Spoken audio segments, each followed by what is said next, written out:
biblical cosmology believers got something wrong. They're missing something in their model.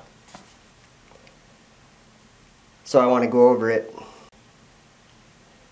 Genesis 1 verse 1. In the beginning, God created the heaven and the earth. And the earth was without form and void, and darkness was upon the face of the deep. And the Spirit of God moved upon the face of the waters. So there's waters, there's darkness, there's an earth without form and void, and the Spirit of God is moving upon the face of the waters. So there's actually two faces here. There's the face of the deep and the face of the waters. And there was darkness upon the face of the deep, and the Spirit of God moved upon the face of the waters. And God said, "Let there be light," and there was light. And God saw the light, that it was good, and God divided the light from the darkness. And God called the light day, and the darkness he called night. And the evening and the morning were the first day. I argue with people online in conversation because they say space is fake. Space doesn't exist. There is no space. Well, the first 4 verses that I just read in Genesis talks about a place of darkness. Three times it mentions it here. And we can't ignore that, can we? So we'll find out kind of how this is laid out when we read about the firmament. Or that was 5 verses, sorry. Verse 6 says, "And God said, let there be a firmament in the midst of the waters, and let it divide the waters from the waters. And God made the firmament and divided the waters which were under the firmament from the waters which were above the firmament. And it was so. And God called the firmament heaven, and the evening and the morning were the second day." So we have the ground that we live on, that I'm standing on right now. I'll just call it Earth.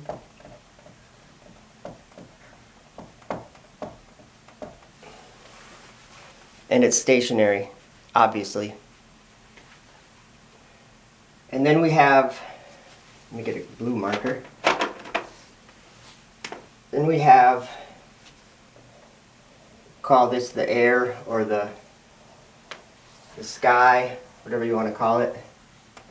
And we know that as you go higher, it gets thinner. The air does. And remember, there was darkness upon the face of the deep. Well, what we learn in the verses about the firmament is that he divided the waters with the firmament. So there's going to be, let's go with the black marker here again. So we'll draw a line here, and we'll call this the firmament.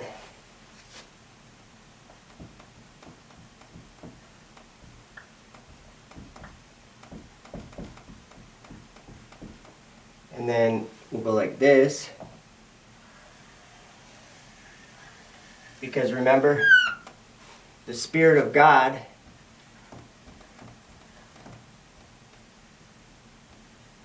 moved upon the face of the waters. So this would be a face of waters. And those waters are part of the deep, the great deep. Or it says there was darkness upon the face of the deep. So this would be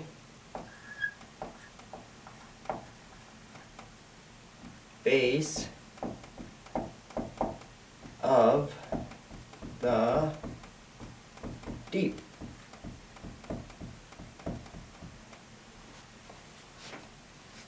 Oops.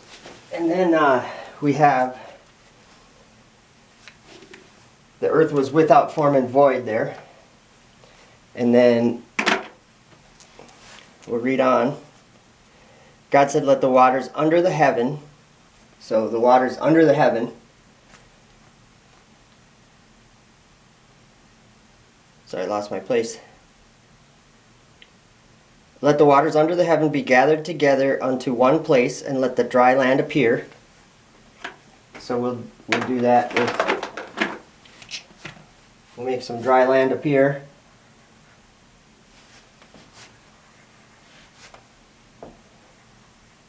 All right. And God called the dry land earth, and the gathering together of the waters he called seas. So then we have waters that are flat and need a container. Water at its surface is always flat. There's never been any kind of observation made of water that's curving at its surface ever. Okay, so now we have dry land appearing. We have the gathering of the waters, or the seas, or that's what he called them, seas. And God called the dry land earth, and the gathering together of the waters he called seas, and God saw that it was good. And God said, let the earth bring forth grass, and herb yielding seed, and the fruit tree yielding fruit after its kind, his kind, whose seed is in itself upon the earth. And it was so.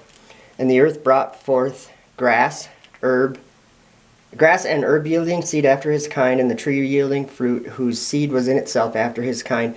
And God saw that it was good. So we'll just add some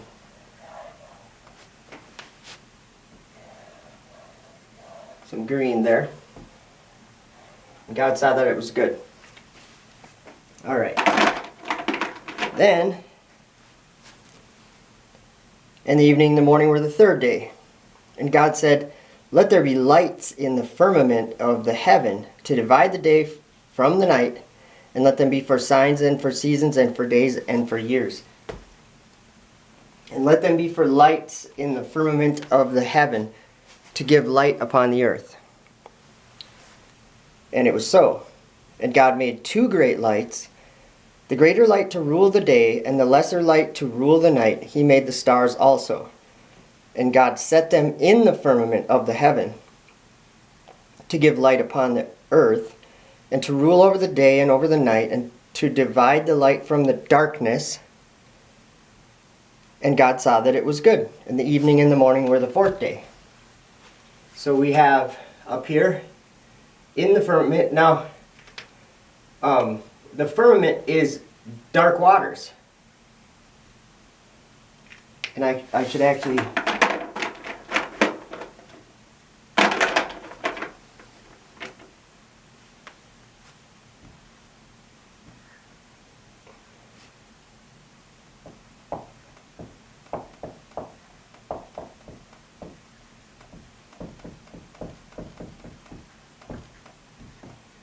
dark waters, face of the deep.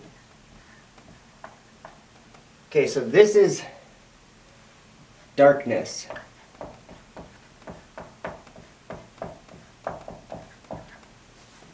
Darkness, right here, the firmament. And we have the sun in the firmament. The sun in the firmament, and we have the moon. The sun, moon, and stars. So we'll just go like this for the stars. Those are stars. Now, some other verses that are very important, because this I'm finding out, the firmament is not just for the stars and the planets. It's much more than that. If we go to Psalm 18 verse 9 says, he bowed the heavens also and came down, and darkness was under his feet. Darkness right here.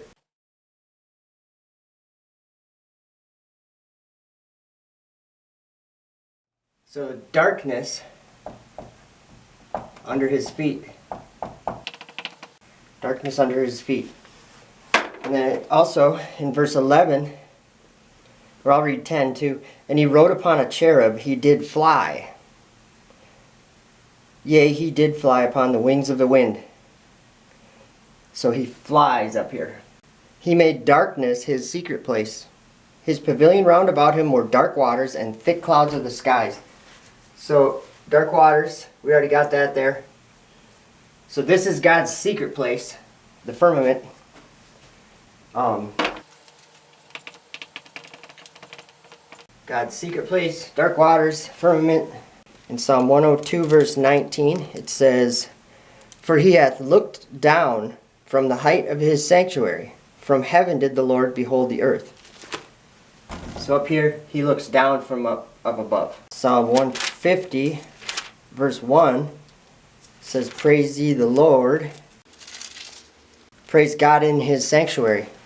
Praise him in the firmament of his power." Over to the book of Enoch, chapter 18. We find out something else about this place, this firmament. Okay, so Enoch went to a place, he saw the treasures of the winds, and he saw how the winds are the pillars of the earth. The pillars of the heaven. So I'm going to write that down. Okay?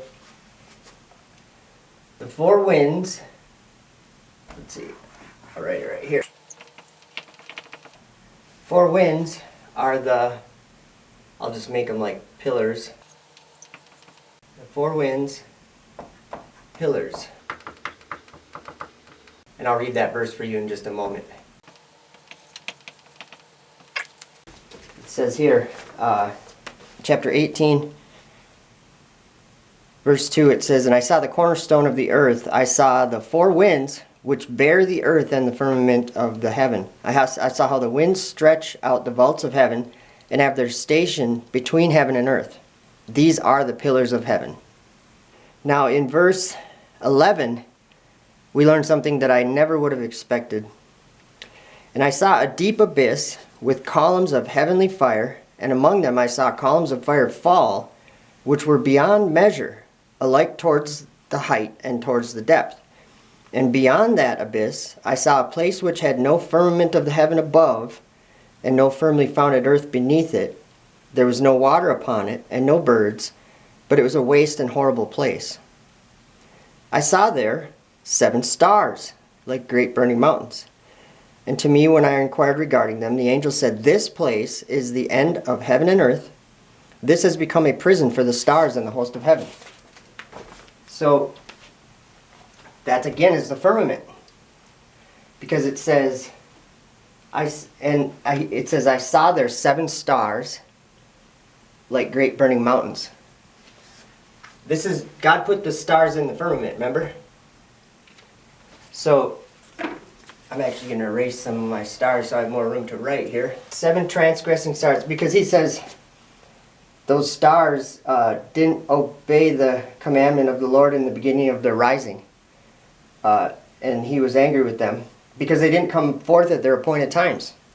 So that could have been on day 4, the beginning of their rising. That, to me, that makes sense that it was be the day that he created them. That evening they would have had the beginning of their rising.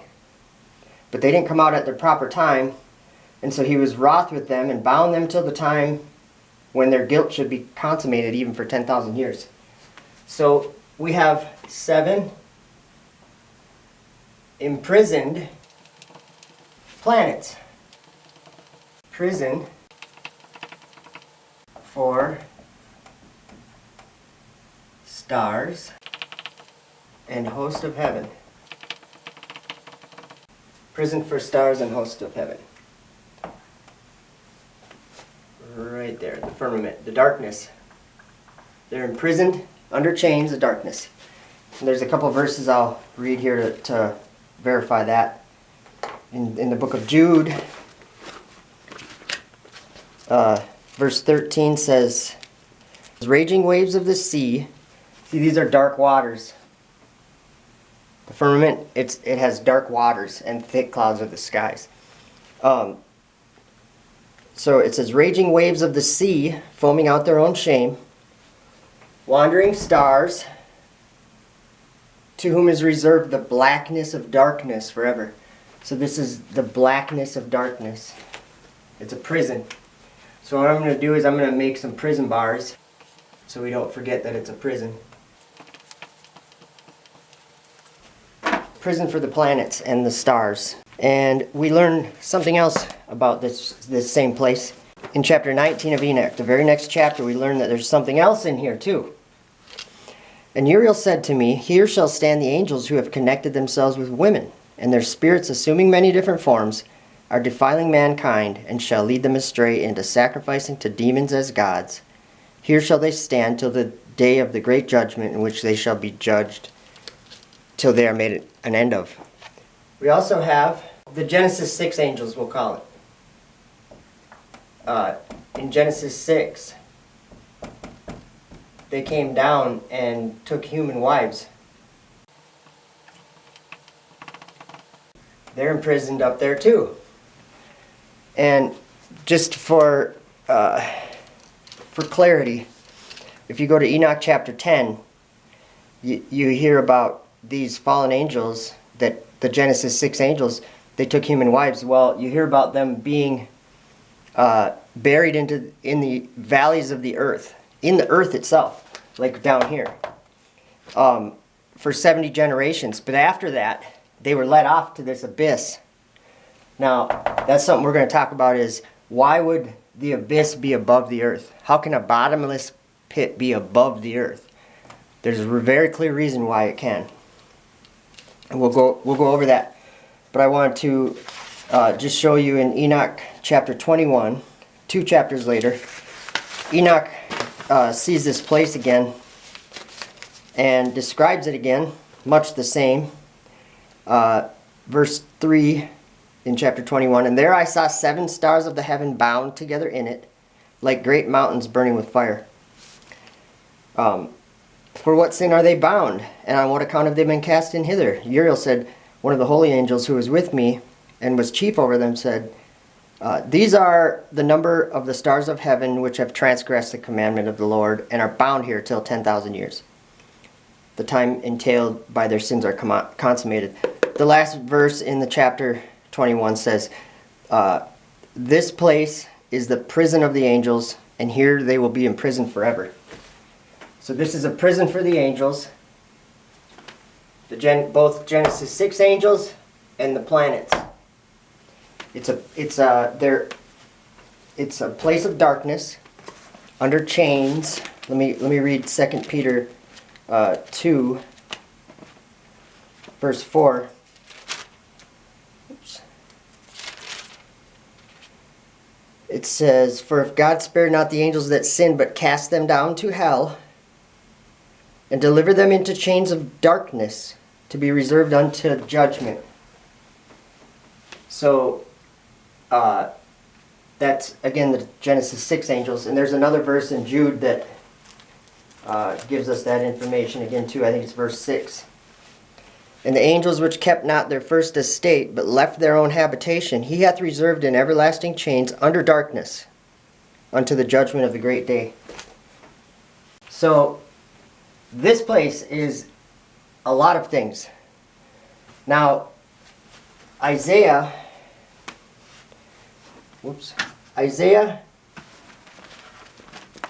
okay, because down here, if we could follow this great deep here, this goes around the whole earth. So this is, well, just pretend that there's like that, but underneath the earth is Sheol, or hell. But I gotta make the point that when he made the firmament, he divided the waters from the waters. So he made the place for the air and the earth to be, but the waters still surround the whole earth.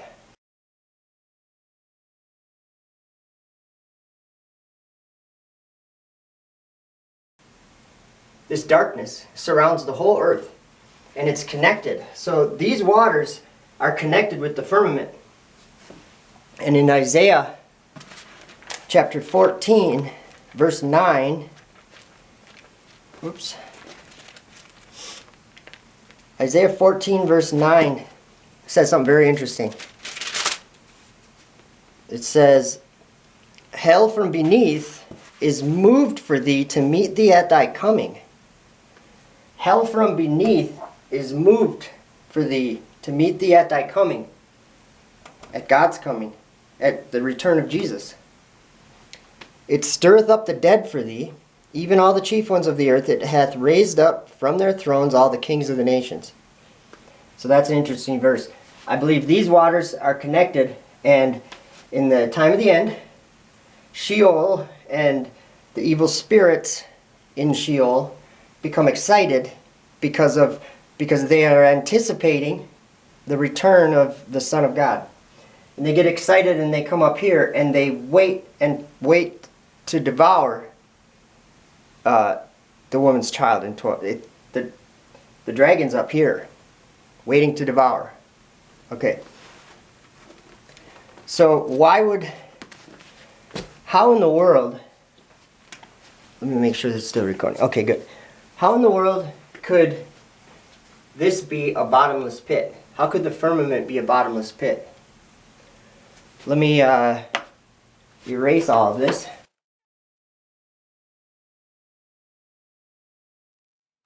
Okay, so in the one that I just drew, that I just erased, the earth was stationary, and what we had up here, the darkness, the firmament, the prison, whatever you want to call it, it moves, it turns.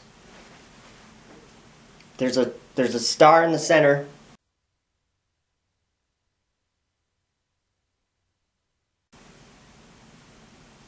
And the stars all go around that star.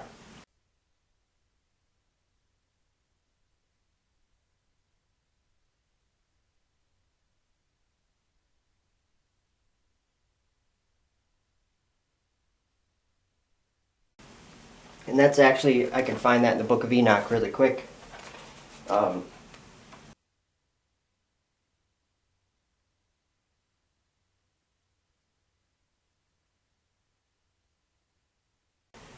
Enoch chapter 71, verse 5. And he translated my spirit into the heaven of heavens. And I saw there, as it were, a structure built of crystals, and between those crystals tongues of living fire. And my spirit saw the girdle which girt that house of fire, and on its four sides were streams full of living fire, and they girt that house. And round about were seraphim, cherubic, and ophanim, and these are they who slept not, and guard the throne of his glory. So it's the throne of his glory. And verse 8 says, And I saw angels who could not be counted, 1,000 thousands, and 10,000 times 10,000, encircling that house.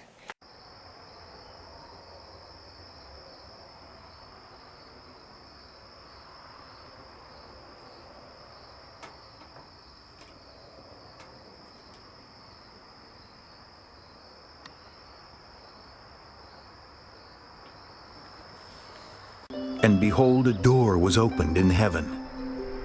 And the first voice which I heard was, as it were, of a trumpet talking with me, which said, Come up hither, and I will show thee things which must be hereafter. And immediately I was in the Spirit, and behold, a throne was set in heaven, and one sat on the throne.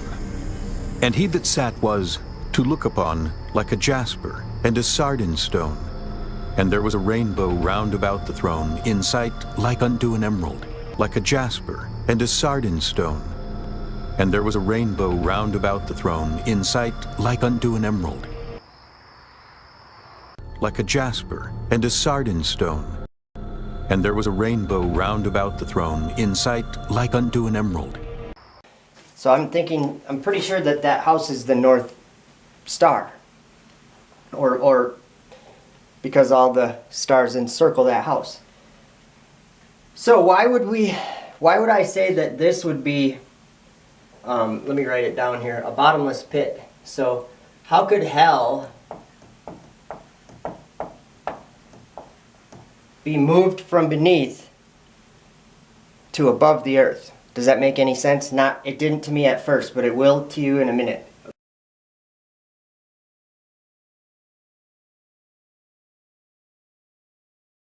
Okay, so hell above the earth,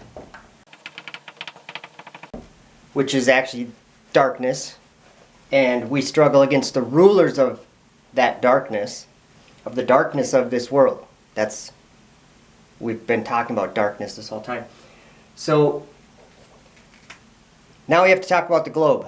We have to entertain the idea of a globe, because not that I believe that the globe is true, but there are things about the globe that we can understand, things about hell.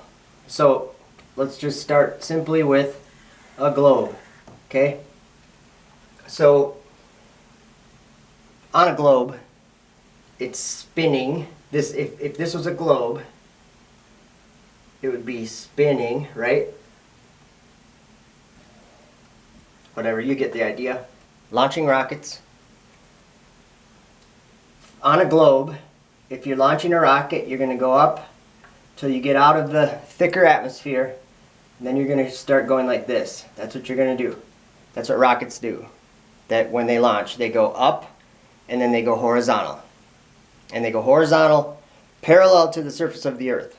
So whether the earth was curving or not really makes no difference. The rocket's still going parallel to the surface of the earth once it gets up above the Kármán line.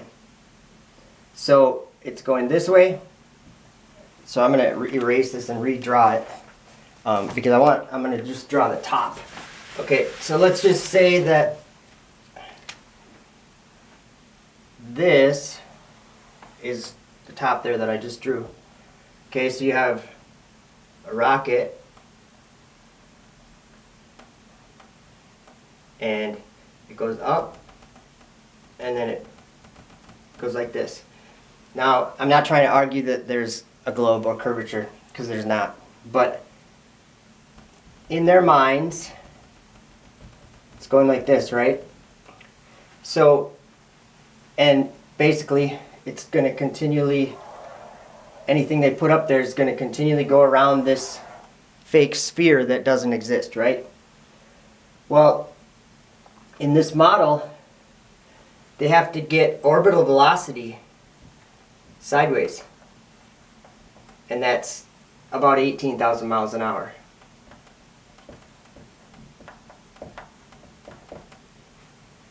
And so, basically, if you take something and you go up where there's no resistance or drag, there's no air, and you throw it at 18,000 miles an hour, it's just going to keep going. And what it's actually doing is it's going to stay parallel above the surface of the earth. Now we can change this and do it over a flat earth. It's the same thing.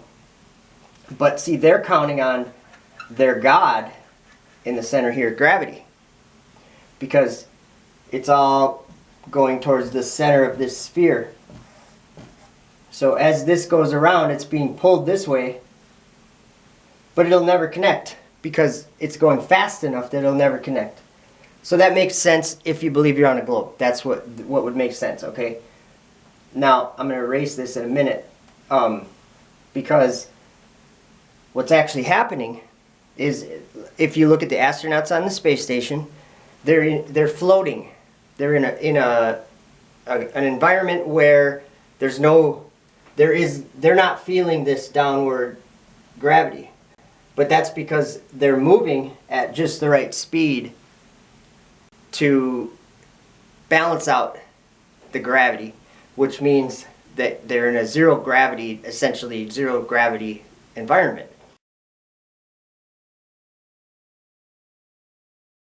And that's why they float on the space station. Well, what are they actually doing? They're continually free falling around the globe, and they'll never hit. Let me draw another image, or another way to look at it on the flat model. Okay, we have our firmament, we'll just say our darkness, where all the sun, moon, and stars are.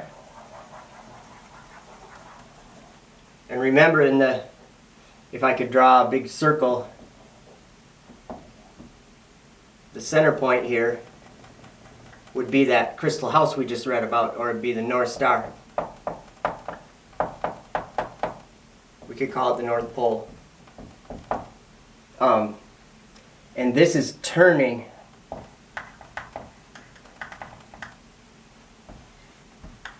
at how fast? orbital velocity. So this is turning at 18,000 miles. And now, of course, this is going to change where you are depending on, but I'm just being very general here. So this is turning about 18,000 miles per hour. So it's going this way. Okay?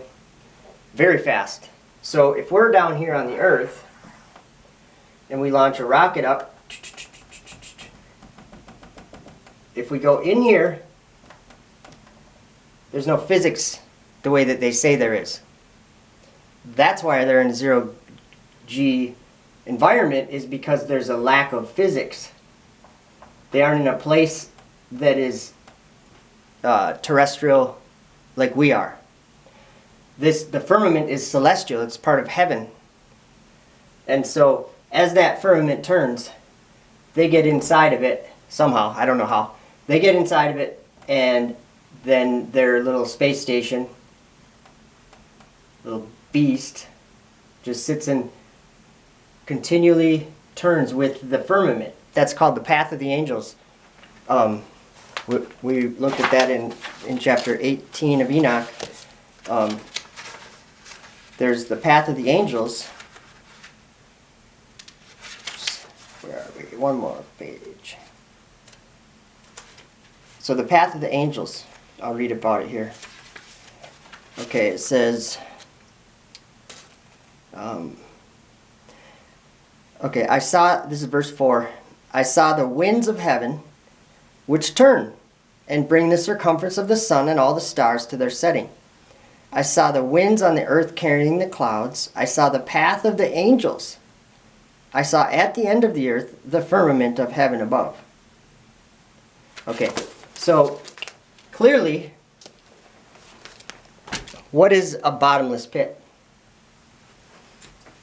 A bottomless pit is hell, or it is the abyss of darkness, the bottomless pit. And if you throw something into a bottomless pit, it's never going to hit the bottom.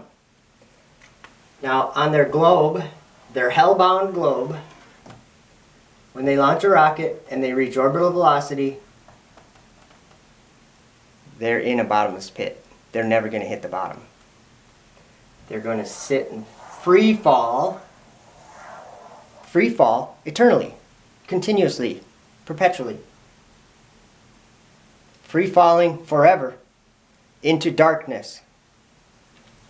So there's that. Now remember, this firmament, there's more about it too. One more thing about the firmament that I want to mention is that it is called, remember how it's a prison? The ascension of Isaiah 7, chapter 7, it says that the firmament is Sheol, and Satan and his angels are fighting and at war there, and Samuel and his host. They're in the firmament. So that's a prison for evil spirits. Well, guess what it says in Revelation 18 verse 2. This is a mystery, you guys. This is a mystery. It says, I'll read verses 1 and 2. And after these things I saw another angel come down from heaven. Heaven's up here. Having great power, and the earth was lightened with his glory. And he cried mightily with a strong voice, saying, Babylon the Great is fallen, and is become the habitation of devils, and the hold of every foul spirit, and a cage of every unclean and hateful bird. Babylon the Great is space. It's the darkness. It's the firmament. So there you go. Hope that made some kind of sense.